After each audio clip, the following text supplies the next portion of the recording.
بسم الله الرحمن الرحيم. السلام عليكم ورحمة الله وبركاته. إن الحمد لله نحمده ونستعينه ونستهدي ونستغفره ونعوذ بالله من شرور أنفسنا ومن سيئات أعمالنا. من يهده الله فلا مضل له ومن يضلل فلا هادي له. أشهد أن لا إله إلا الله وحده لا شريك له، وأشهد أن سيدنا محمد عبده ورسوله. سبحانك لا علم لنا إلا ما علمتنا إنك أنت العليم الحكيم. وابشرح لي صدري ويسر لي أمري واحلل عقدة من لساني يفقهوا قولي. يا معلم الحكمة علمنا، يا معلم الحكمة علمنا، يا معلم الحكمة علمنا، وذكرنا ما نسينا وعلمنا ما جهلنا. اللهم أخرجنا من ظلمات الوهم وأكرمنا بنور الفهم، وافتح علينا بمعرفة العلم، وسهل أخلاقنا بالحلم، وجعلنا ممن يستمعون قولا فيتبعون أحسنه.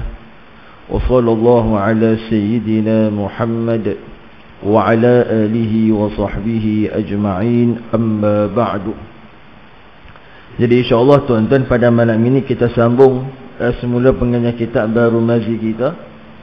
Kita sampai kepada muka surat 115, iaitu bab yang ke-29. Qala al-musannif rahimahullahu ta'ala wa nafa'ana bi barakati 'ulumihi fid dharain amin. Babu yushikul al-furatu yahsiru an kanzin min zahabin, iaitu bab pada menyatakan hadis menerangkan hampir sungai Furat itu terbuka daripada pembendaharaan daripada emas. Ketahuilah kiranya ya saudaraku, adalah Furat itu nama satu sungai dalam negeri Iraq.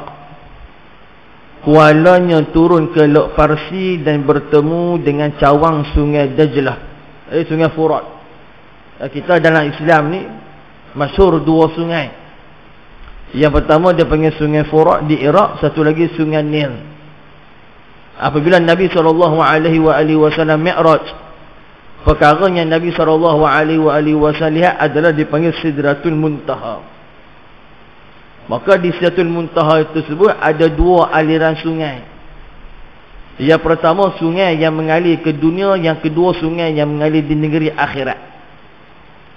Adapun sungai yang mengalir di dunia itu, iaitu melalui Sidratul Muntaha tersebut, airnya pergi kepada sungai Furat dan juga sungai Nil. Sungai ni di Mesir, sungai Furat di Iraq. Adapun lagi dua sungai, iaitu satu sungai yang mengalir di syurga Allah Subhanahu wa taala, yang keduanya sungai yang mengalir masuk ke dalam telaga Rasulullah sallallahu alaihi wasallam, yang kita sebut sebagai Al-Kautsar. Bila mana imam membaca inna at-tainal kal-kautsar, ada di kalangan para mufassir menafsirkan Al-Kautsar di situ dengan makna apa? Qalam Rasulullah sallallahu alaihi wasallam. Maka itu sebab tu masyhur dua sungai tersebut, Furat dengan sungai Nil. Orang Mesir dia bangga dengan sungai Nil. Sebab sungai Nil dia ada sejarah dia. Atau dalam riwayat pernah sungai Nil ini jadi kering pada zaman Sayyidina Umar. Jadi orang Mesir hantar surat kepada siapa? Kepada Sayyidina Umar, untuk minta ikhtiar daripada Sayyidina Umar macam mana nak naikkan balik air sungai Nil yang kering kontang. Akhirnya Sayyidina Umar buat satu surat. Ada surat tu bicara daripada Amirul Mukminin Umar Ibn Khattab. Kemudian adalah istipati surat tersebut. Kemudian Sayyidina Umar hantar surat tersebut ke Mesir. Kemudian dalam surat tu disuruh untuk mencampakkan surat tersebut ke dalam sungai. Kemudian Gubernur Mesir ambil surat tersebut, kemudian disampakkan ke dalam sungai Nil, naik air sungai Nil tu. Atau ada orang kata karamah, keistimewaan yang ada kepada siapa? Kepada Sayyidina Umar Ibn Khattab radhiyallahu taala anhu. Itu keistimewaan. Waktu bentuk karamah ni tuan-tuan, kita tak boleh tolak dalam agama. Sebab karamah ni dia kesinambungan daripada mukjizat. Dalam mukjizat sudah tidak ada, sebab dia hanya khusus kepada para nabi. Adapun karamah masih lagi terbuka. Sebab tu maqam kedudukan satu orang hamba di sisi Allah yang tak boleh dikejar hanya satu, maqam nubuwah, maqam kenabian. Adapun maqam awliya, maqam siddiqin, maqam syuhada, itu boleh diusahakan dan boleh dapat. Ini hadis berkenaan dengan sungai Furat. Maka sungai Furat ini akan jadi zahir, satu tanda daripada kekuasaan Tuhan yang Maha Kuasa, iaitu zahir keluar perbendaharaan daripada emas yang amat banyak, kemudian daripada kering airnya. Bermula kenyataan yang demikian ialah khabar daripada Nabi kita SAW, seperti di dalam hadis yang dikeluarkan oleh Imam Abu Isa At-Tirmizi dengan katanya, an Abi Hurairah qala qala Rasulullah sallallahu alaihi wasallam, yushikul al-furatu yahsiru an kanzin min zahabin. Diriwayatkan daripada seorang sahabat bagi Nabi sallallahu alaihi wasallam yang masyhur, banyak meriwayatkan hadis, namanya Sayyidina Abi Hurairah radhiyallahu taala anhu, katanya telah bersabda Rasulullah sallallahu alaihi wasallam, hampir sungai Furat itu terbuka dan zahir ia daripada pembendaharaan daripada emas, kemudian daripada kering airnya. Faman hadarahu fala ya'khudh minhu syai'an. Maka sesiapa yang hadir akan dia, yakni pada masa zahir emas di sungai itu, maka janganlah diambil daripadanya sesuatu. Kerana barang siapa mendekatinya, pasti jadi berbunuh-bunuhan dengan sebabnya, hingga berlakulah pembunuhan itu dengan sebabnya. Tiada hidup melainkan di dalam 100 orang hidup satu orang. Jadi hadis ini menunjukkan betul-betul peristiwa sungai Furat dia akan kering. Bila mana sungai Furat ni dia akan kering, maka dia akan menzahirkan emas. Maka takwilan ulama banyak. Ada yang mengatakan emas di situ dengan mana minyak, petroleum. Kalau huraian tafsir ulama-ulama yang terkemudian lah. Ada juga yang mengatakan emas ni memang emas, sehingga kan sungai Furat tu menjadi tempat tumpuan manusia. Orang nak rebut emas. Lepas tu Nabi SAW kata, faman hadarahu fala ya'khudh minhu syai'an. Barang siapa yang hadir ke sungai Furat tersebut, jangan dia ambil satu ketui pun emas daripada tempat tu. Kerana apa? Kerana bila mana mereka ke sana, perkara yang mereka buat apa dah? Mereka akan berperang. Mereka akan berbunuh-bunuhan di antara satu sama lain, semata-mata untuk mendapatkan habuan emas daripada sungai Furat yang kering tersebut. Ini tuan-tuan, tanda dikatakan tanda akhir zaman, iaitu ada beberapa sungai-sungai yang akan kering. Dan itu antara alamah, tanda-tanda kiamat yang besar. Antaranya apa? Iaitu sungai Furat dia akan kering. Maka menyebabkan apa? Menyebabkan manusia ni dia akan bergaduh, dia akan merebut segala emas, peninggalan harta dan sebagainya. Itu kita boleh lihat dalam hadis-hadis Nabi sallallahu alaihi wasallam berkenaan dengan apa? Berkenaan dengan fitnah harta. Emas ni tuan-tuan, siapa tak nak? Emas ni tuan-tuan, siapa yang tak mahukan dia? Semua orang nak, sebab dia benda bernilai. Harga emas pun kalau jatuh pun dia takkan jatuh secara mendadak. Dia takkan jatuh, nilainya dia takkan jatuh melainkan hanya sikit sahaja. Untuk emas, sifat emas dia macam tu. Apatah lagi zaman sekarang ni pula, emas pun makin hari makin naik. Dan dijangkakan pada hujung tahun 2022 kemungkinan emas akan mencapai 1 gram lebih kurang RM370. 1 gram. Mana emas tu dia punya nilaian dia. Tapi emas tu juga nanti kata Nabi SAW dalam hadis ni akan menyebabkan ramai orang berbunuh-bunuhan. Kalau 100 orang perang, 1 orang je hidup. Yang ni 99 semua mati. Itulah tuan-tuan yang telah disebutkan oleh Imam Abu Isa At-Tirmizi. Dan kata beliau, kata Imam Tirmizi, hadis ini adalah hadis hasan lagi sahih. Baik. Kemudian sebenarnya tuan-tuan, kalau ikutkan daripada hadis ni tak sepatutnya diletakkan dalam bab ni sebenarnya.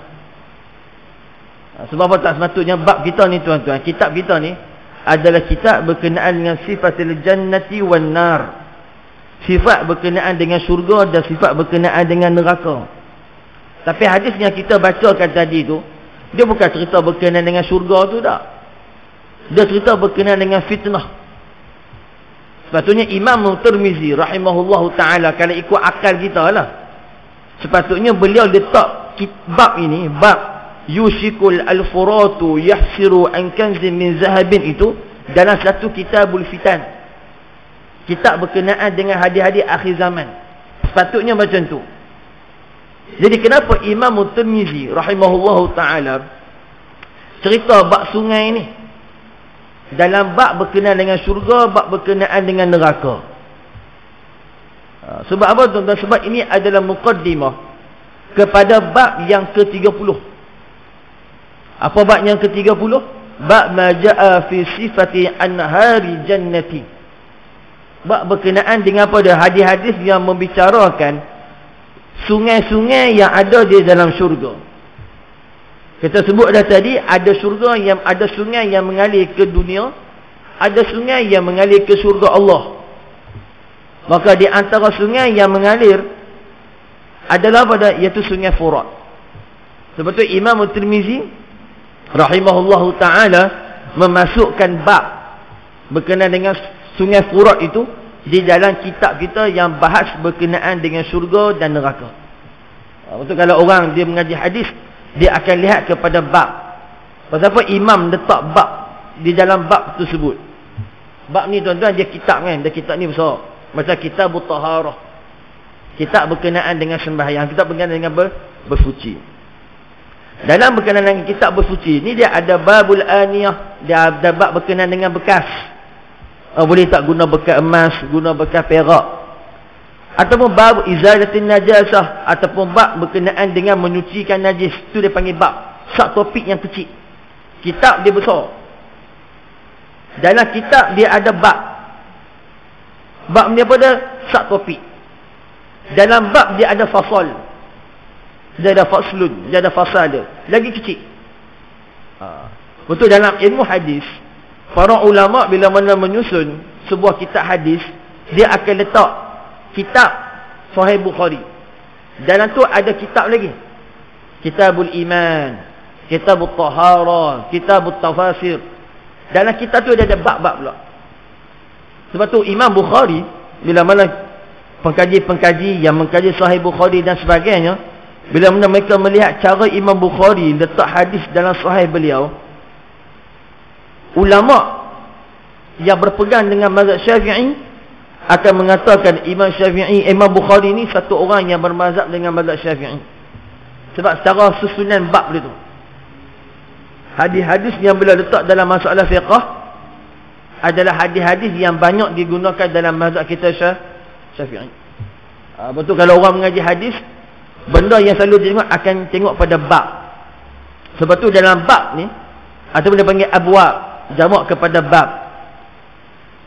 Jadi Imam Maulana Zakaria Al-Kandalawi rahmatullahi alaih, dia mengarang satu kitab khas berkenaan dengan huraian abwab wa tarajim fi sahih al-Bukhari. Bab berkenaan dengan huraian. Imam Bukhari letak bab-bab ni, apa maksud Imam Bukhari letak sekian, letak sekian, letak sekian, letak sekian. Betul, orang mengaji hadis ni tuan-tuan, dia kalau mengaji detail, Daripada satu. Paling tidaknya Bukhari tu dia akan habis lebih kurang 4 atau 5 tahun. Paling tidak. Sebab tu rahsia hadis Nabi, rahsia susunan kitab-kitab para ulama hadis adalah pada bab mereka. Pada bab sub-topik yang mereka masukkan dalam kitab-kitab mereka. Macam ni lah yang kita sebutkan ni. Saya nak kena mengenal tuan-tuan hadis ni dengan syurga.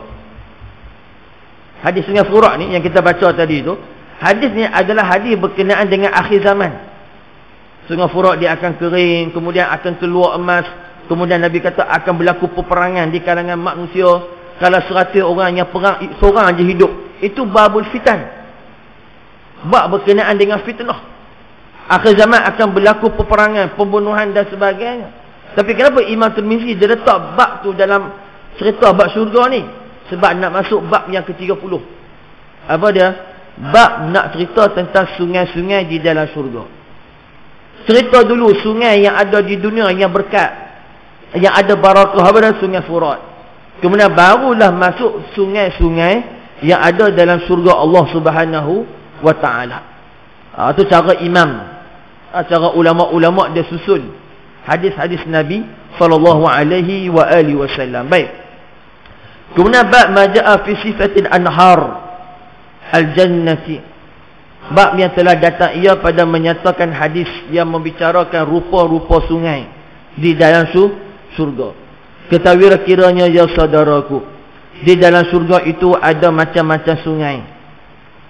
Ada sungai bagi air, dan ada sungai bagi madu, dan ada sungai bagi susu, dan ada sungai bagi arak. Dan macam-macam sungai itu cukup dengan nama yang tersebut.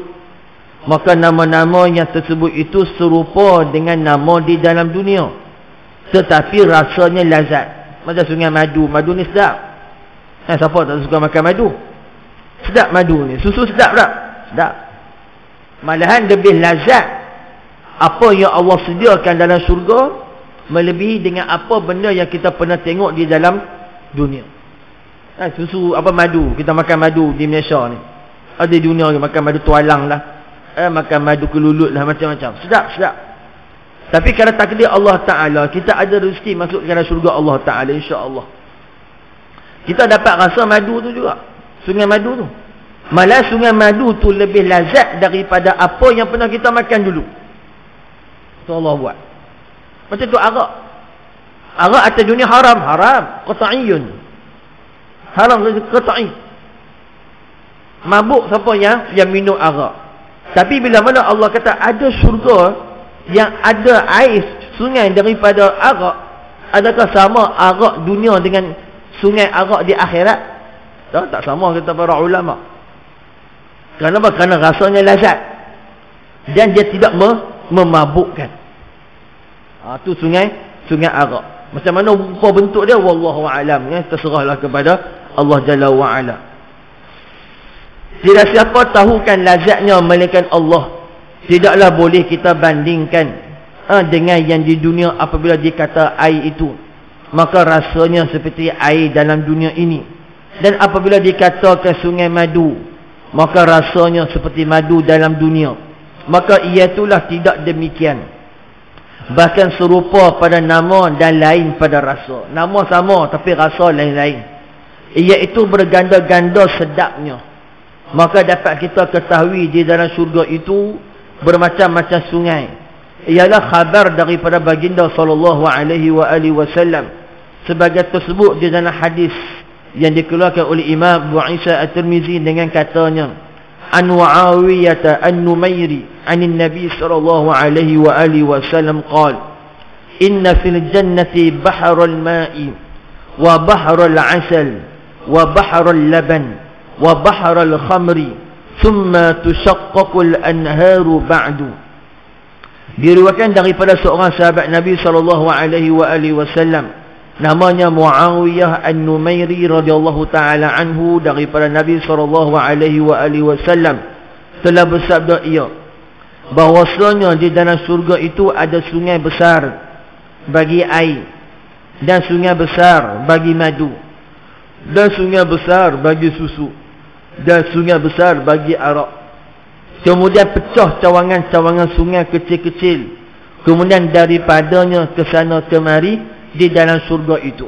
Maknanya di sana kata Nabi SAW, ada sungai daripada air, sungai biasa, ada sungai daripada madu, ada sungai daripada susu, ada sungai daripada arak. Ada 4 sungai. Sungai daripada air biasa, daripada air madu, air susu, air madu dan juga arak. Itu sumber dia. Sungai besar kita panggil. Dia panggil apa? Dia panggil nahrun. Daripada sungai besar ni tuan-tuan, dia akan terpecah. Kata Nabi, "Tsumma tushaqqaqul anharu ba'du." Kemudian daripada 4 sungai ni akan terpecah sungai tersebut masuk ke dalam surga-surga Allah yang lain. Daripada puncanya 4 tu, maka 4 ni akan mengalir ke dalam surga Allah Subhanahu wa ta'ala. Dia akan jadi nahrun, sungai. Kalau nuhairun, dia akan jadi sungai kecil, akan mengalir. Itu wallahu a'lam bagaimana bentuk dia, bagaimana rupanya, kita serahlah kepada Allah Subhanahu wa ta'ala. Cuma kita berpegang dalam syurga ada sungai kerana benda tu sabit, benda tu tetap dengan nas yang telah dikeluarkan ataupun nas yang telah disebutkan oleh baginda sallallahu alaihi wasallam. Sebab benda syurga, neraka, azab kubur, benda ghaibat atau benda sam'iyat, kita lebih kepada Quran dan juga hadis Nabi SAW. Itu Quran dengan hadis, dia akan bahas berkaitan dengan benda sam'iyat. Adapun perkhabaran ulama macam mubasyarat. Mubasyarat ni kabar-kabar gembira. Ada ulama yang mimpi sekian-sekian, di dalam surga ada sekian, dalam orang meninggal dunia, macam Al-Imam Al-Bukhari rahimahullahu ta'ala, bila mana beliau wafat tahun 256 Hijrah, ditulis oleh Al-Hafiz Ibnu Hajar Al-Asqalani rahimahullahu ta'ala satu kisah. Malamnya Imam Bukhari meninggal dunia tu, beliau meninggal dunia 1 Syawal 256 Hijrah. Beliau meninggal pun tuan-tuan dalam keadaan sedih. Sedihnya apa tuan-tuan? Dia ulama besar, Imam Bukhari. Beliau meninggal disebabkan kerana tekanan terhadap fitnah yang orang lemparkan kepada beliau. Sebab ketika mana beliau sampai dekat Naisabur, satu tempat di belah-belah selatan, di belah belah-belah, kita kata belah wasit, belah anhar, belah timur sana tu, dekat Kyrgyzstan, Uzbekistan, semua situ lah. So dia sampai satu tempat namanya Naisabur.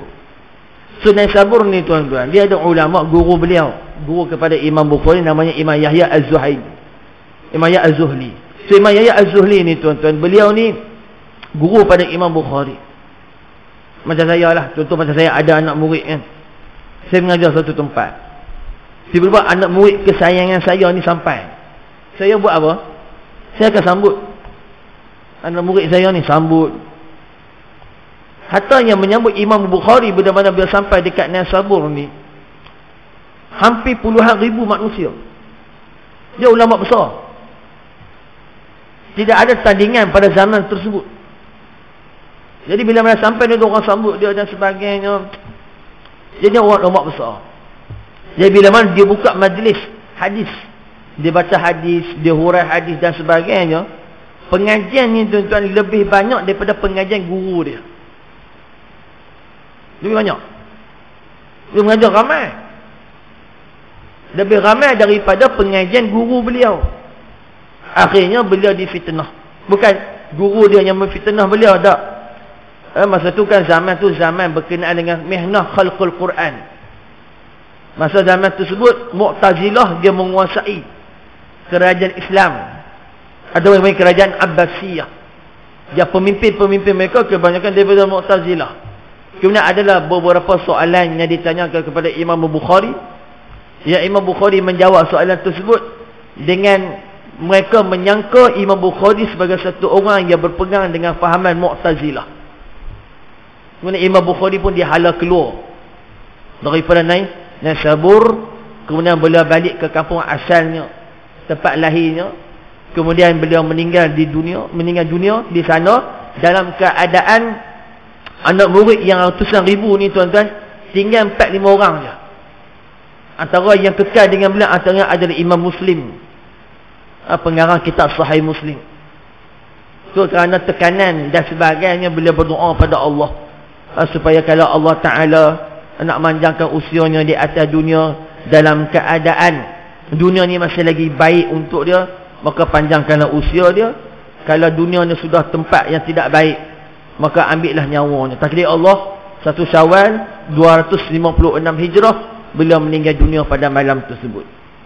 Jadi Al-Hafiz Ibnu Hajar Al-Asqalani mengatakan pada dia, malam tersebut ada satu orang ulama yang dia mimpi Nabi SAW.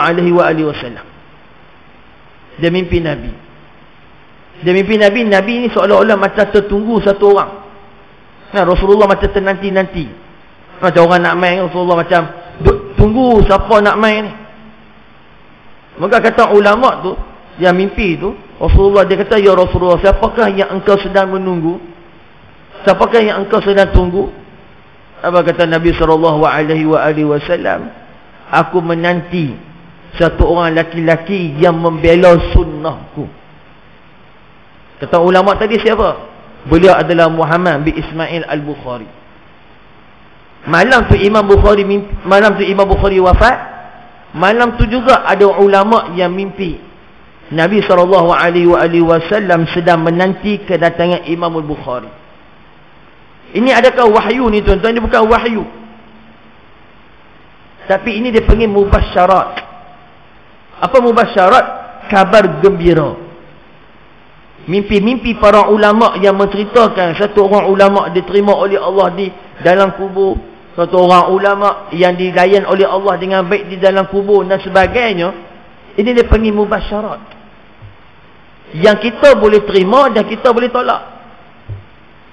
Kalau kita baca dalam kitab-kitab Daqaiqul Akhbar dan sebagainya, kita lihat ada di kalangan pengarang kitab yang memasukkan kabar-kabar berita gembira kepada orang soleh yang beramal, apa yang mereka dapat di dalam syurga, apa yang mereka dapat dalam kubur. Sedangkan benda yang dikhabarkan tersebut tidak ada satu nafs yang menyokong.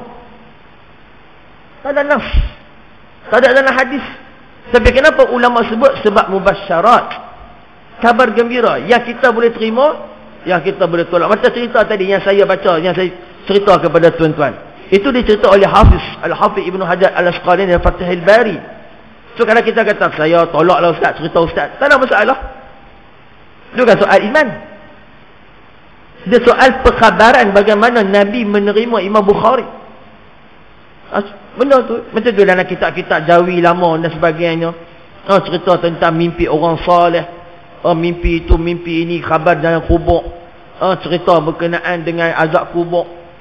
Dan pasal kitab dalam kitab Tazkiratul Maut karangan Imam Qurtubi rahimahullah pun didatangkan mubasyarat para ulama. Apa yang ada dalam kubur, kabar-kabar gembira bagi orang-orang salih yang mana mereka masuk dalam kubur, apa mereka dapat. Itu perkabaran. Lepas tu kita kena bezakan hadis dan mubasyarat. Hadis ni tuan-tuan benda sama'iyat, ulama letak jalan, letak pendirian apa? Mesti daripada Quran, mesti daripada hadis. Main daripada Quran dan hadis, wajib beriman. Walaupun benda tu tak masuk akal kita. Tapi bila mana ada mubasyarat, kabar gembira, mimpi-mimpi para orang-orang saleh, mimpi para awliya, para wali-wali Allah dan sebagainya, boleh diterima, boleh ditolak. Boleh terima, boleh tolak. Kalau macam tadi cerita Al-Hafiz Ibnu Hajar Al-Asqalani, saya terima. Sebab apa? Sebab Imam Bukhari dia bukan calon-calon orang. Dia bukan orang biasa. Maksudnya saya tu dia satu orang yang memang di kalangan para awliya, di kalangan wali-wali Allah. Satu orang yang soleh, satu orang yang memelihara hadis Nabi, satu orang yang menghafaz hampir ratusan ribu hadis Nabi. So, kalau kita tengok apa yang Nabi buat pada dia tu, tak mustahil, mubasyarat. Ada orang tak nak terima, terpulang. Betul ada ustaz-ustaz dia cerita dekat kuliah beliau berkenaan dengan mimpi, dia mimpi Nabi dan sebagainya. Itu mubasyarat. Tuan-tuan yang dengar, nak terima, terima. Tak nak terima, tak apa. Tak ada masalah. Dia bukan soal iman. Macam ada ustaz-ustaz cerita dia mimpi Nabi sekian. Tak dia lah dia cerita.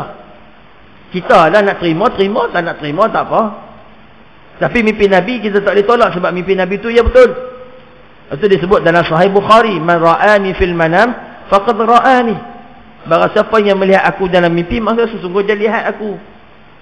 Cuma ustaz tu lah dia cerita mungkin dia seronok. Sebab mimpi Rasulullah ni dia mubasyarat. Dia satu kegembiraan. Tu faham. Sebab hari ni orang bergaduh dia tak faham. Mana satu wahyu, mana satu nas, dan mana satu mubasyarat. Kabar-kabar gembira. Itu Imam Tirmizi letak dalam bab dalam kitab beliau jilid yang ke-16. Imam Syekh Ibn Marbawi jilid yang ke-16 berkenaan dengan apa? Kitabur Ru'ya. Kitab berkenaan dengan mimpi. Antaranya apa? Mimpi orang-orang soleh. Ajalah huraian-huraian tu kan tuan-tuan buka jilid baru Mazi ni, jilid yang ke-16. Tu Quran, hadis, benar-benar sama ayat, Quran dengan hadis saja.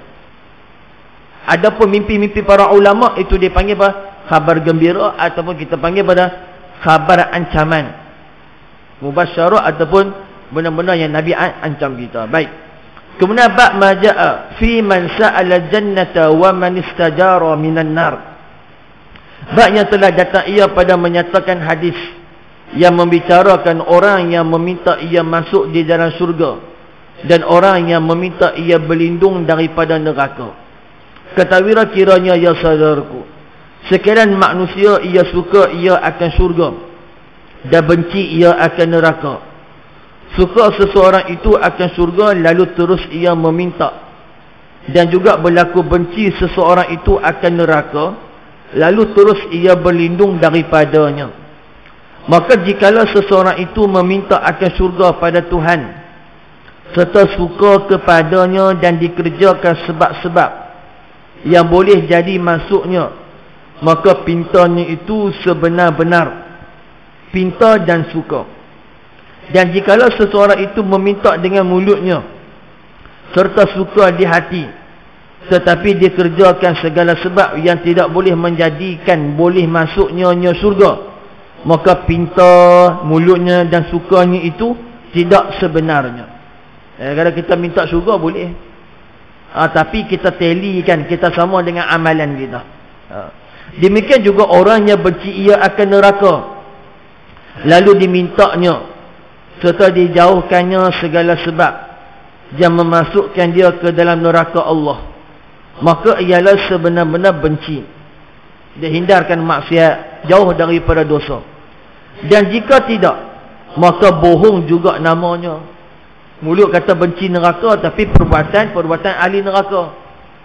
Dengan maksiat, dengan dosa, tak samalah. Mana kalau dia minta jauh daripada Allah, daripada neraka, lepas sembahyang Allahumma ajirna minan nar 7 kali, kita minta tu apa tu? Lindung daripada neraka Allah. Minta dan kita buat. Maksud apa yang kita buat? Kita hindarkan daripada maksiat. Baru betul. Apa yang disebut oleh mulut dan apa yang dibuat oleh perbuatan. Maka jikalau seseorang itu minta syurga dengan sebenarnya, yakni menuntutnya dengan doa dan fi'il ni mana perbuatan, maka syurga pun sukakan masuknya kepadanya dan minta ia pada Tuhan masukkan orang yang demikian itu ke dalamnya. Kalau kita doa pada Allah dan perbuatan kita pun sama, maka syurga akan minta juga pada Allah supaya dimasukkan orang yang minta nak dimasuk dalam syurga tu, dimasukkan ke dalam syurga. Kalau samalah doa dia dengan perbuatan dia sekali. Nanti ada hadis. Ada hadis berkaitan dengan perkara tersebut. Begitu juga jikalau seseorang itu meminta berlindung daripadanya dengan doanya dan fi'ilnya, perbuatannya, maka ia pun berdoa kepada Tuhan minta lindung akan orang yang demikian itu daripadanya. Begitu juga kalau kita minta lindung daripada neraka, maka neraka juga akan minta kepada Allah supaya dilindungkan orang tu daripada dia, daripada neraka Allah. Mana dalilnya? Demikianlah tersebut di dalam hadis Seperti hadis yang dikeluarkan oleh Imam Abu Isa At-Tirmizi rahimahullah.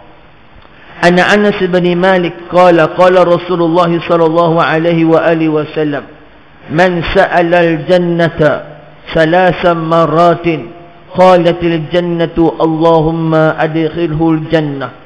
Diriwayatkan daripada seorang sahabat Nabi sallallahu alaihi wa alihi wasallam, namanya Sayyidina Anas bin Malik radhiyallahu taala anhu, katanya telah bersabda Rasulullah sallallahu alaihi wa alihi wasallam, barang siapa minta ia akan syurga pada Allah Taala 3 kali, nescaya berkatalah syurga itu, ya Tuhanku, masukkan dia ke dalam syurga. Wa man istajara minan nari salasan marratin qalatin nar Allahumma ajirhu minan nar. Dan siapa minta berlindung dirinya daripada neraka 3 kali, nescaya berkata neraka, wahai Tuhanku, lindung kiranya akan dia daripada neraka. Itu yang kita minta tarawih. Allahumma inni as'aluka ridhaka wal jannah wa a'udzubika min sakhatika wan nar. Allahumma inna nas'aluka ridhaka wal jannah wa na'udzubika min sakhatika wan nar. Itu kita minta dah tu. Kalau minta bersungguh-sungguh, minta dengan sungguh dan juga perbuatan. Apa kata syurga? Allahumma adkhilhu jannata. Ya Allah, masukkan orang yang minta tu, yang minta masuk dalam syurga tu, masuk dalam syurga. Kita lepas sembahyang sebut Allahumma ajirna minan nar, atau Allahumma ajirni minan nar 3 kali ke 7 kali. Saya dalam bab ni tuan-tuan, saya lebih prefer kepada 7 kali. Sebab dia ada 2 hadis, 2 riwayat berkenaan dengan bacaan Nabi sallallahu alaihi wasallam setelah membaca, setelah sembahyang, membaca Allahumma ajirna minan nar. Yang pertama riwayat mengatakan Rasulullah baca 3 kali. Riwayat yang kedua Rasulullah baca 7 kali. Bila mana kita himpunkan jama'a baina hazaini hadisaini, bila mana kita himpunkan kedua-dua hadis ni, maka kita buat kesimpulan pada yang afdal adalah dibaca 7. Sebab apa dibaca 7 kali? Sebab pintu neraka ada 7.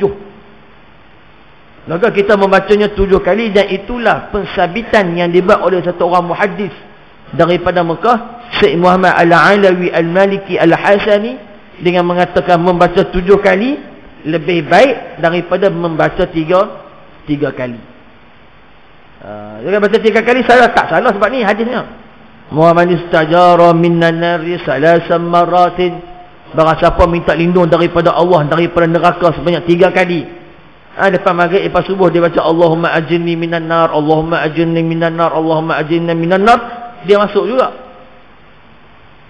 Tapi kita nak lebih baik daripada 7. Allahumma ajirni minan nar, Allahumma ajirna minan, sebanyak 7 kali. Maka kita minta perlindungan daripada Allah Subhanahu wa taala daripada neraka. Tu bacalah. Kita minta perlindungan saja. Yang nak beri itu hanya Allah Subhanahu wa taala. Untuk kita doa lepas tarawih, Allahumma inni as'aluka ridhaka wal jannah wa na'udzubika min sakhatika wan nar. Kerana hadis ni tuan-tuan, doa itu dibaca ketika malam Lailatul Qadar. Asalnya doa tu. Sebab Sayyidatuna Aisyah radhiyallahu taala anha tanya kepada Rasulullah sallallahu alaihi wasallam berkenaan dengan doa yang paling baik untuk dibaca pada malam Lailatul Qadar. Kata Nabi sallallahu alaihi wasallam, Allahumma inni as'aluka ridhaka wal jannah wa a'udzubika min sakhatika wan nar. Itulah doa yang dibaca pada malam Lailatul Qadar. Tapi pasal apa tu imam duk baca sampai 30 malam tu? Sebab apa tuan-tuan? Sebab kita tak tahu Lailatul Qadar tu bila. Tak tahu. Sebab Lailatul Qadar dia bukan bermula tengah malam. Dia bermula daripada maghrib sampailah ke subuh. Sebab tu dia panggil Lailah. Sebab tu orang salah sangka, masyarakat kita salah faham yang mengatakan Lailatul Qadar berlaku tengah malam. Tak. Lailatul Qadar bermula maghrib. Kalau takdir Allah, Lailatul Qadar tu berlaku malam 27 Ramadan, maghrib tu dah mula lah. Ini benar jelas disebut oleh Imam Syafi'i radhiyallahu taala anhu dalam Al-Um. Dan juga Al-Hafiz Ibn Uzza Al-Hambali dalam kitab Lataiful Ma'arif. Bila bermulanya Lailatul Qadar. So kalau maghrib tu tuan-tuan kena takdir Allah, kena. Kita malam 27 Ramadan contoh. Kita pun apa kita kata sembahyang maghrib berjemaah main masjid, buka puasa, kemudian sembahyang maghrib berjemaah. Kemudian balik rumah kita siap-siap nak sembahyang isyak berjemaah. Kemudian kita sembahyang tarawih. Kemudian kita sembahyang witir. Kemudian kita balik rumah kita riak pukul 4 pagi, bangun lagi. Maka insya-Allah kita dapat semua yang dipanggil Lailatul Qadar tersebut.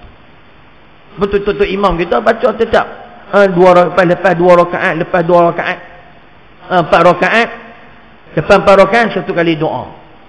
Sebab asalnya tuan-tuan zaman dulu para salaf bila mana mereka habis saja tarawih 4 rakaat, mereka akan tawaf 7 kali Kaabah. Kemudian habis tawaf 7 kali, sembahyang balik tarawih. Kita nak tawaf tahu mana? Jadi dia panggil rehat. So rehat dengan apa?